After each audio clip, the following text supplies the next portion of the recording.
नमस्कार, जय हिंद साथियों। उल्टी 420 में आपका स्वागत है। दोस्तों, आज की इस क्लास में एनसीईआरटी सार संग्रह कक्षा 6 से लेकर 12 तक का वन लाइनर क्वेश्चन देखेंगे। इसमें चैप्टर होगा इतिहास का मोस्ट इंपोर्टेंट चैप्टर बौद्ध धर्म, और बौद्ध धर्म का दूसरा क्लास होगा। फर्स्ट क्लास हो चुका है, जो नहीं देखे देख लीजिएगा। जैसा कि आप लोग को पता ही होगा कि किसी भी कंपटीशन एग्जाम के लिए एनसीईआरटी सार संग्रह बुक का कितना महत्व होता है। इस बुक से हूबहू क्वेश्चन एग्जाम में टकरा जाता है। तो चलिए वीडियो की शुरुआत करते हैं। बौद्ध संगीतियाँ की बात करेंगे। इधर हो जाएगा क्रम, इधर वर्ष, इधर स्थान, इधर अध्यक्ष, इधर शासन। तो प्रथम बौद्ध संगीति की बात करें तो 483 ईसा पूर्व में हुआ था। स्थान की बात करें तो राजगिरी, और अध्यक्ष उसका महाकश्यप था। शासन अजात शत्रु के शासन काल में हुआ था। द्वितीय बौद्ध संगीति की बात करें तो 383 ईसा पूर्व में हुआ था। स्थान वैशाली में हुआ था, और अध्यक्ष सवा कमीर था, और उसका शासन काल जो था कलाशोक का शासन काल चल रहा था। तृतीय बौद्ध संगीति की बात करें तो 250 ईसा पूर्व में हुआ था। स्थान पाटलिपुत्र हो जाएगा, और अध्यक्ष मोगलीपुत्र हो जाएगा, और शासन काल अशोक का शासन काल होगा। चतुर्थ बौद्ध संगीति की बात करें तो 98 ईस्वी में हुआ था, और उसका स्थान कुंडल वन में। और अध्यक्ष की बात करें तो वसुमित्र अध्यक्ष था, और शासन कनिष्क का चल रहा था।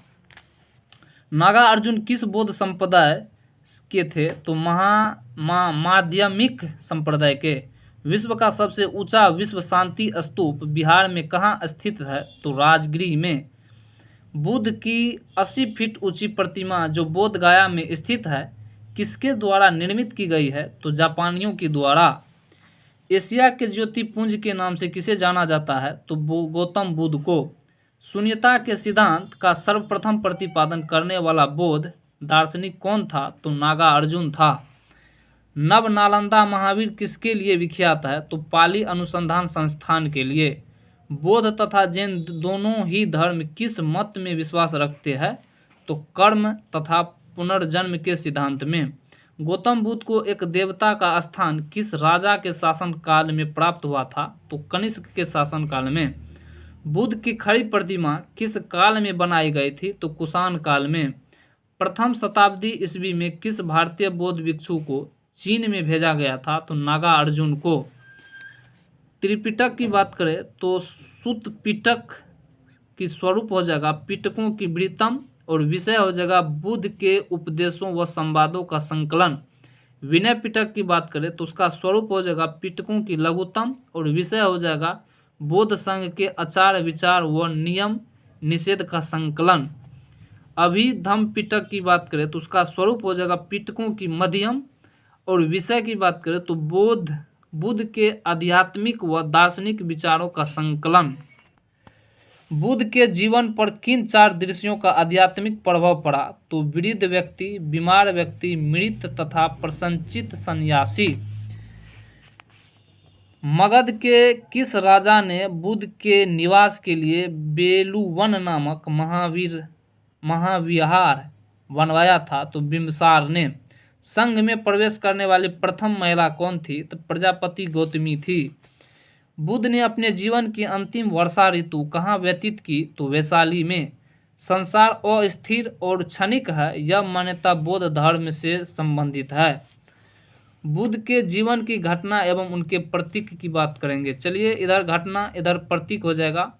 गर्भ का प्रतीक है हाथी, जन्म का प्रतीक हो जाएगा कमल, निर्वाण का प्रतीक हो जाएगा पद चिन्ह, प्रथम प्रवचन का प्रतीक हो जाएगा चक्र, ज्ञान प्राप्ति का प्रतीक हो जाएगा बोधि वृक्ष, और यौवन का प्रतीक हो जाएगा सांड, समृद्धि का प्रतीक हो जाएगा शेर, मृत्यु का प्रतीक हो जाएगा स्तूप, गृह त्याग का प्रतीक हो जाएगा घोड़ा।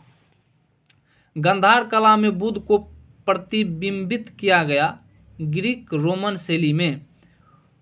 उपोषथ का आचरण कौन करते थे तो बौद्ध भिक्षु। महायान बौद्ध धर्म में बोधिसत्व अवलोकितेश्वर को किस अन्य नाम से जानते हैं तो पद्मा पानी से। भारत का सबसे बड़ा बौद्ध मठ कहाँ स्थित है तो सिक्किम हो जाएगा। बौद्ध शब्दावली में धर्म चक्र प्रवर्तन से क्या निर्देश होता है तो बुद्ध का प्रथम उपदेश। वज्रयान बौद्ध धर्म में बुद्ध की संगिनी को क्या कहा जाता था तारा।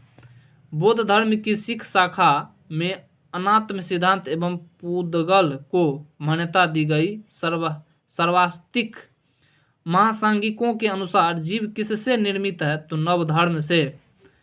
बौद्ध धर्म के त्रिरत्नों में क्या शामिल है? तो बुद्ध, धम्म और संघ। बौद्ध दर्शन के अनुसार कारण एवं कार्य के सिद्धांत को किस प्रकार जाना जाता है? तो प्रतीत्यसमुपपाद से।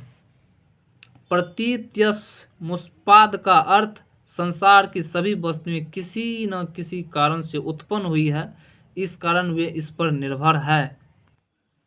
बौद्ध धर्म की महायान शाखा औपचारिक रूप से कनिष्क के शासनकाल में प्रारंभ की गई थी।